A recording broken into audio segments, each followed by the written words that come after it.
నడిపించేలాగా చేయండి. మీరు మంచి మంచి నీతి మాటలు చెప్తున్నారు కదా, సూక్తి ముక్తావాలి. అలాగే చంద్రబాబు నాయుడు గారి పిఏ శ్రీనివాస్ స్కిల్ స్కామ్ మొదలవంగానే అమెరికా పారిపోతాడు.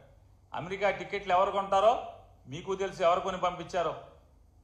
ఏమైపోయాడు? జగన్మోహన్ రెడ్డి గారు ఉన్నటువంటి కాలంలో చంద్రబాబు నాయుడు పిఏ, ఒక 20 ఏళ్ళు 25 ఏళ్ళుగా పనిచేస్తున్నటువంటి పిఏ శ్రీనివాస్ గారు ఏమైపోయాడు?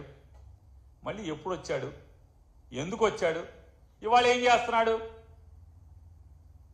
మాట మాటకి దుబాయ్ పంపించే పనిలో ఉన్నాడు కదా.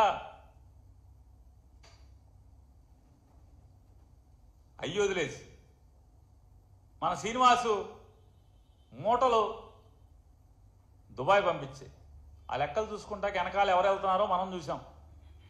ఆ పేరుతో ఈ పేరుతో, ఏది పరిశ్రమలు తెస్తామనే పేరుతో